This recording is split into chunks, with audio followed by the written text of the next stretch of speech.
नमस्कार मित्रांनो, बरेच दिवसानंतर भेटतोय आपण. खूप दिवसापासून इच्छा होती आपल्याशी संवाद साधण्याची, वेगळ्या एका विषयावरती बोलण्याची, परंतु खूप तयारी, विचार करणं या गोष्टींसाठी वेळ लागत होता आणि काही समस्याही होत्या. तरी मनाचं धाडस करून आज पुन्हा आपण बोलत आहोत, संवाद साधत आहोत. सध्या आपण आपल्या शेतामध्ये आहे. हा आपला माळा आहे, गोसावळं ज्याला म्हणतो आपण. सध्या याचा जर बाजारभाव जर बघितला, मार्केट जर बघितलं, तर आपण खरंच 21व्या शतकात आहे का? खरंच 2026 वर्षात आहे का असं वाटून जाईल. आणि फक्त याचीच परिस्थिती आहे असं नाही, तर सगळ्या शेतमालाची अशीच परिस्थिती आहे. सध्या सगळ्या शेतमालाच्या बाबतीत हीच परिस्थिती आहे. बाजारभाव सर्वत्र असेच आहेत. फक्त आपल्याला बाजारभाव भेटतोय, भेटत नाही किंवा काय, आणि म्हणून आपण हा व्हिडिओ बनवतोय असंही काय नाही. आपलं शिक्षणही खूप झालेलं आहे. आपण एका विषयामध्ये PhD सुरू आहे आपली. आपण UPSCचा पण अभ्यास केला, परंतु यशाने हुलकावणी दिली. बाकी काही गोष्टी सांभाळत शेतीही सांभाळतोय. शेतीची व्यथा, वेदना सर्वांच्याच आहेत, पण बोलण्याचं धाडस अनेक जण करतात, परंतु आवाज सर्वांचाच जसा ऐकला जात नाही तसा कोणाचाच ऐकला जात नाही. फक्त एकच गोष्ट अनेक जण अलीकडच्या काळामध्ये आपल्याला सांगतात की पूर्वीच्या काळी भारत हा सोने की चिडिया होती आणि भारतामधून सोन्याचा धूर निघत होता. तो धूर खरंच निघत होता का? मग तो धूर आता काळा का झाला? तो धूर आता कोणी काळा केला? किंवा त्या धुराची काजळी का वाढत चालली? कोणाला शेतकऱ्यांचं किंवा तसं शेतकऱ्यांचं म्हणता येणार नाही, परंतु शेतामध्ये कष्ट करून जीवन जगणाऱ्यांचं किंवा उदरनिर्वाह, उपजीविका असणाऱ्यांचं जीवन किंवा त्यांची आर्थिक प्रगती होऊ नये असं कोणाला वाटत असेल आणि का वाटत असेल हा प्रश्न आहे. त्याचं कारण असं आहे की औद्योगिकीकरणामध्ये जेव्हा यंत्रांचा शोध सुरू झाला, औद्योगिकीकरण आलं, त्या औद्योगिकीकरणामध्ये जगामध्ये वेगवेगळे शोध लागले, वेगवेगळे सिद्धांत मांडले गेले, वेगवेगळे थेरी मांडले गेले. आणि तशीच एक अर्थशास्त्राची थेरी आली, मागणी आणि पुरवठ्याचा सिद्धांत आला. आता तो मागणी आणि पुरवठ्याचा सिद्धांत हा त्या विषयासाठी योग्य आहे. बाजार अर्थव्यवस्था चालवण्यासाठी किंवा अर्थव्यवस्था, अर्थशास्त्र या विषयामध्ये ती संकल्पना पूर्णपणे योग्य आहे. परंतु जे लोकशाही देश आहेत, जिथे राजकारणी आहेत, अधिकारी आहेत, स्वतंत्र मंत्री आहेत, स्वतंत्र मंत्रालयात स्वतंत्र अधिकारी आहेत, तालुका स्तरापासून अधिकारी आहेत, त्यांनी अर्थशास्त्राचा सिद्धांत कोणत्याही घटकाला सांगणं कितपत योग्य वाटतं? की एखाद्या वर्षी शेतामध्ये अधिक शेतमाल पिकला, कोणतंही एखादं पीक असेल, आणि शेतकऱ्यांनी, देशातल्या शेतकऱ्यांनी जर त्या पिकाचं अतिरिक्त उत्पादन केलं, तर त्या शेतकऱ्यांना एखाद्या कृषी मंत्र्याने किंवा अधिकाऱ्याने जर सांगितलं की मागणी पुरवठ्याच्या सिद्धांताचं तुम्ही पालन केलेलं नाही, आपल्या देशामध्ये यावर्षी अतिरिक्त उत्पन्न झालेलं आहे आणि त्यामुळे तुमच्या शेतमालाला भाव मिळत नाही, यात आमचा काही दोष नाही, हा अर्थशास्त्राचा भाग आहे, असं जर म्हणलं तर कसं चालेल किंवा किती हास्यास्पद असेल? कारण अर्थशास्त्र हे अर्थशास्त्र आहे, ते त्याच्या ठिकाणी योग्य आहे. परंतु लोकशाही देशामध्ये लोकांना जे मूलभूत हक्क आणि अधिकार दिलेले आहेत त्याची काळजी घेणं, संरक्षण करणं, त्यांच्या हिताचं रक्षण करणं ही पूर्णपणे शासनाची, प्रशासनाची जबाबदारी असते आणि आहे. तशीच परिस्थिती आज शेतीची आणि शेतमालाची आणि शेतभावाची. आपण याच्यासाठी एक संवाद साधतो छोटासा, की सध्या भाजीपाल्यांचे पूर्णपणे भाव पडलेले आहेत. कारण हा जो माळा आहे, आपण ह्या माळ्यामध्ये आत्ता आहे, एकतर 40, 42, 38च्या पुढे टेम्परेचर आहे. तापमान खूप आहे. तापमानाचा फटका बसतोयच या पिकांना. जसा तापमानाचा फटका बसतोय तसं कष्टही आहे. खतांचे भाव जास्त आहेत. आणि याचा जर बाजाराचा विचार केला तर या आठवड्यामध्ये काय भाव असेल? 10 ते 20 रुपयाच्या मध्ये. आपल्याला मिळाला 12, 15, 14, 17, 20 या हिशोबात. आता ह्याचे भाव पडले म्हणून खताचे भाव पडले. खतांचे भाव कमी झाले अशी परिस्थिती तर अजिबातच नाही. मग हे नुकसान, हा तोटा फक्त पिकवणाऱ्याच्याच माती का, किंवा शेतकऱ्याच्याच माती का? आणि हा जो मागणी पुरवठ्याचा सिद्धांत आहे तो फक्त शेतमालाशीच का निगडीत? आणि अतिरिक्त उत्पन्न झालं तर ती जबाबदारी अर्थशास्त्राची नाही. अर्थशास्त्राने अर्थव्यवस्थापनासाठी ते सिद्धांत अनेकांनी शोधून काढलेले ते सिद्धांत आहेत आणि ते अर्थव्यवस्थापनासाठी आहेत. मागणी पुरवठ्याच्या सिद्धांताने जर लोकांचं नुकसान होत असेल, अतिरिक्त उत्पादन होत असेल, तर त्याची व्यवस्था करणं यासाठी लोकशाहीमध्ये प्रशासन आहे, संबंधित मंत्रालय आहेत, विभाग आहेत. त्यांचं काम हेच असतं की शेतीचा विकास करणं आणि शेतकऱ्याचे हित संबंध तपासणं. या पडलेल्या भावामध्ये कुठेही ना अधिवेशनात, ना कुठे वर्तमानपत्रात, ना कोणी चर्चा करताना आढळतंय, ना कोणी बोलताना आढळतंय. कारण शेतकऱ्याचं जे आर्थिक नुकसान होतं आहे, ह्या आर्थिक नुकसानामध्ये मला एक खूप मोठा प्रश्न पडतो की फक्त शेतीचं नुकसान होत नाही, शेतीवर आधारित अनेकांचं नुकसान होतं. आणि मला यांच्या अर्थशास्त्राच्या संकल्पना काय आहेत हे मला समजत नाहीत. मला जे अर्थशास्त्र कळतं ते निश्चितपणे वेगळं आहे, परंतु हे जे अर्थशास्त्र आहे हे मला समजत नाही. कारण हे अर्थशास्त्र आपल्या देशाची जी अर्थव्यवस्था आहे ती 5 ट्रिलियन करण्याची भाषा करतं. भारताची अर्थव्यवस्था 5 ट्रिलियन होणार आहे. आणि महाराष्ट्र तर अजिबातच मागे नाही. महाराष्ट्राने ठरवलंच मागे राहायचंच नाही. मग महाराष्ट्र त्याच्याही बरोबर 1 ट्रिलियन कर्ज काढून वाटेल तेवढं. वेगवेगळ्या संस्था सांगतात आपली कर्ज काढण्याची क्षमता अजून आहे. मग कर्ज काढून आपण 1 ट्रिलियन अर्थव्यवस्था होणार. महाराष्ट्रामध्ये किती जण नोकऱ्या करतात आणि किती जणांना नोकऱ्या आहेत, किती जणांची उपजीविका शेतीवर आधारित आहे. आणि ज्या काही महाराष्ट्रामध्ये महानगरपालिका आहेत त्या महानगरपालिकांमध्ये किती रोजगार इथल्या लोकांना भेटलेत. मग ही 1 ट्रिलियन अर्थव्यवस्था नक्की कोणाची होणार आहे?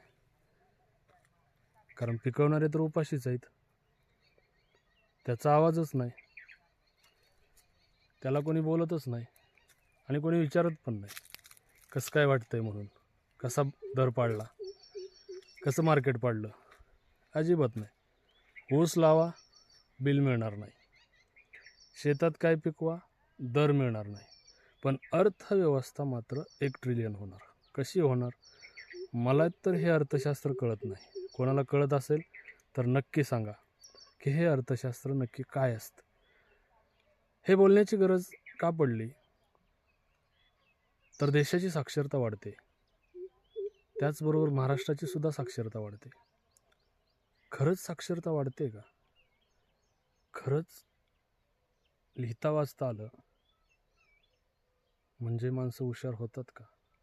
सगळ्यांनाच सगळं कळतं का? किंवा ते कळवून समजून घेण्याची त्यांची तयारी असते का?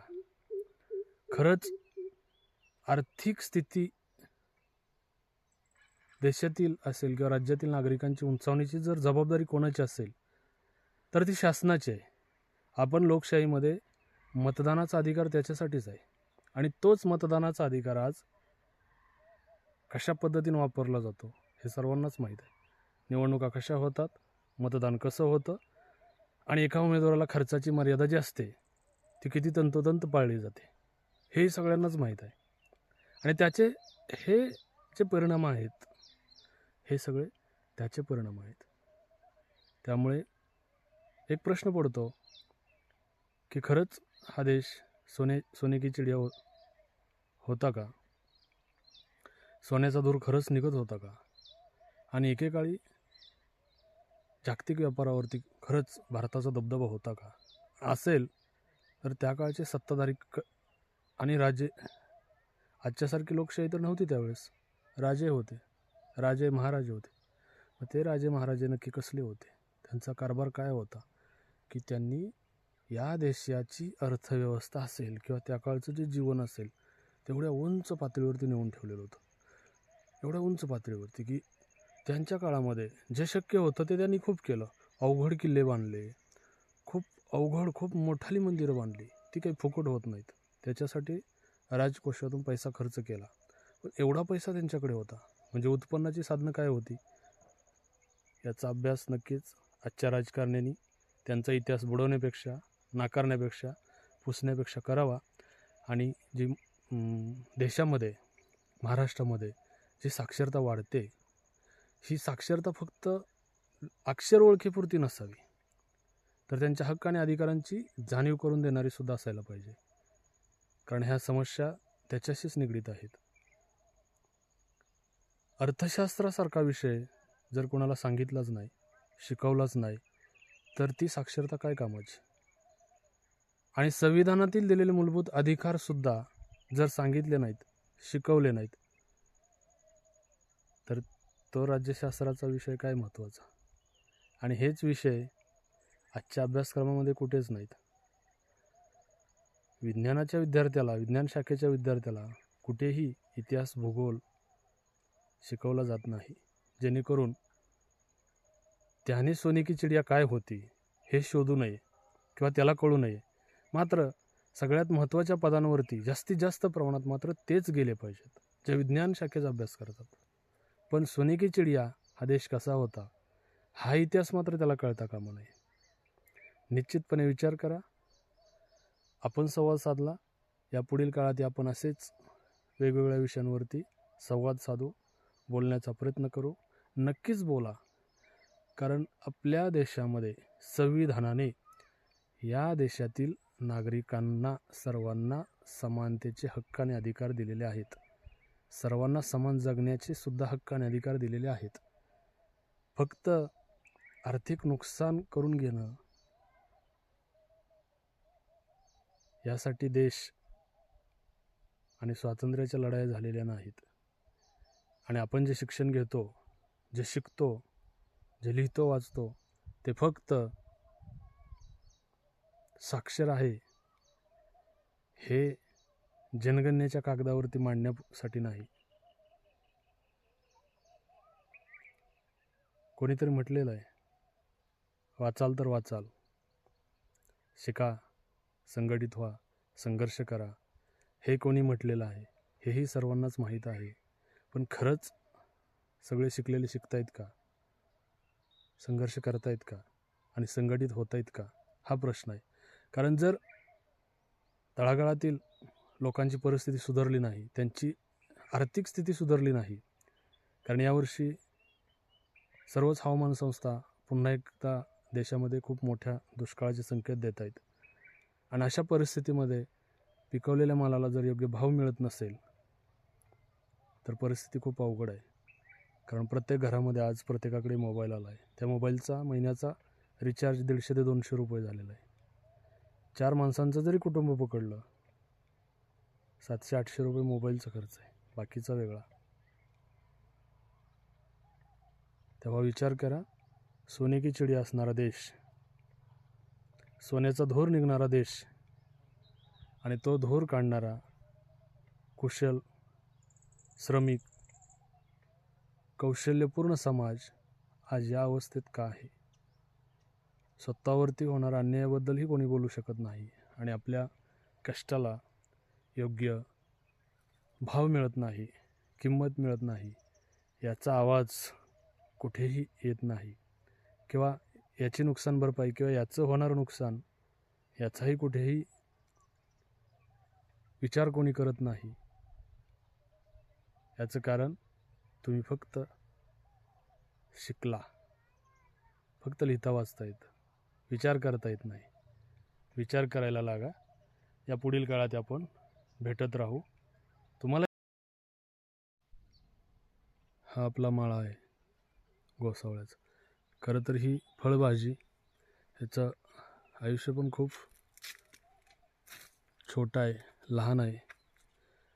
याच्यामध्ये अजून एक बोलण्यासारखा विषय असा आहे, गंमत आहे की हे आज तोडणं अपेक्षित आहे. कारण हे जर आज नाही तोडलं, फार तर हे उद्या बाजारामध्ये घेतलं जात नाही. मला सगळ्यात मोठा एक प्रश्न पडला आहे की आपल्या देशामध्ये हरित क्रांती झाली, नक्की कशासाठी झाली असेल? हरित क्रांतीचा जो उद्देश होता, हेतू होता, तो नक्की काय होता? हा प्रश्न मला पडलेला आहे. त्याचं कारण असं आहे की आपल्याकडे आज मोठाले जास्त नाही, त्यामुळे नंतर दाखवण्याचा प्रयत्न करू आपण. परंतु याचं कारण असं आहे की यापेक्षा मोठा आकार किंवा साईज असेल तर ते बाजारामध्ये घेतलं जात नाही. आपल्या देशामध्ये, महाराष्ट्रामध्ये अनेक ठिकाणी कृषी प्रदर्शनं होतात. अनेकांनी कृषी प्रदर्शनामध्ये भेट दिलेली असेल आणि त्या कृषी प्रदर्शनांमध्ये आपल्याला काय पाहायला मिळतं?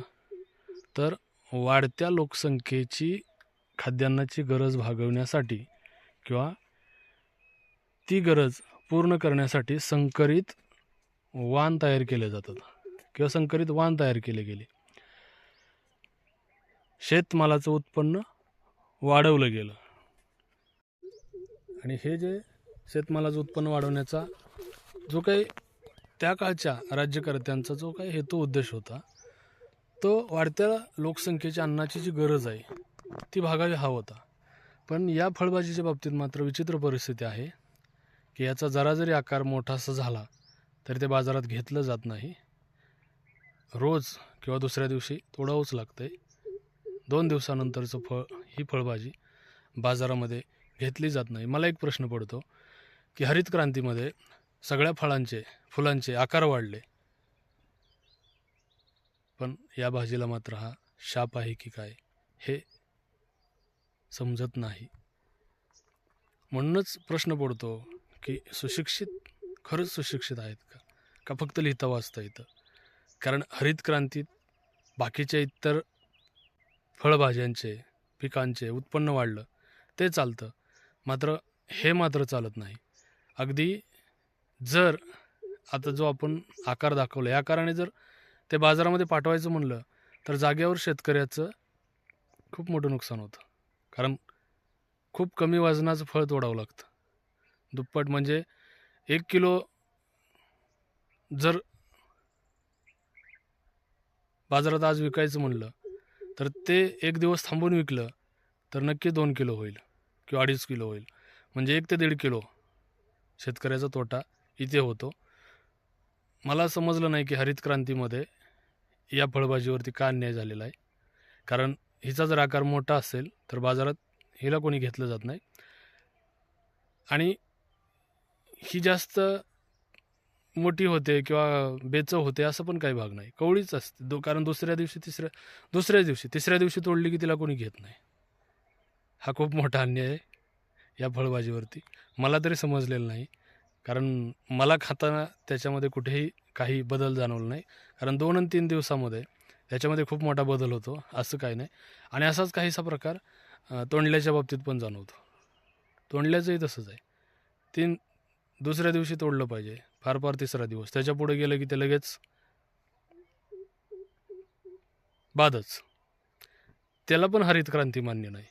त्यामुळे हरित क्रांतीच्या अभ्यासकांनी निश्चितपणे हरित क्रांती मान्य नसलेल्या फळभाज्यांचाही अभ्यास करावा असं मला वाटतं. किंवा हरित क्रांती मान्य नसलेल्या लोकांनीसुद्धा ह्या फळभाज्यांचा नक्कीच अभ्यास करावा. आणि अशा काही फळभाज्या शोधाव्यात की या फळभाज्यांच्या बाबतीत, या पिकांच्या बाबतीत आम्हाला हरित क्रांती मान्य नाही. यांचा आकार मोठा झालेला, वजन जास्त झालेलं चालणार नाही. शेतकऱ्यांचं कितीही नुकसान हो, आम्हाला ते लहानच हवेत. म्हणजे शेतकऱ्याचं प्रति किलो मागे त्याच किलोमध्ये 1 ते 1.5 किलोचं नुकसान झालं तरी चालेल. जय जवान, जय किसान. भेटत राहू. तुम्हालाही काय असे नवनवीन विषय तुमच्या आजूबाजूला घडणारे सुचत असतील, मांडावीशी वाटत असतील तर नक्की सुचवा. नक्की आपण बोलू या पुढील काळात अशाच विषयांवरती.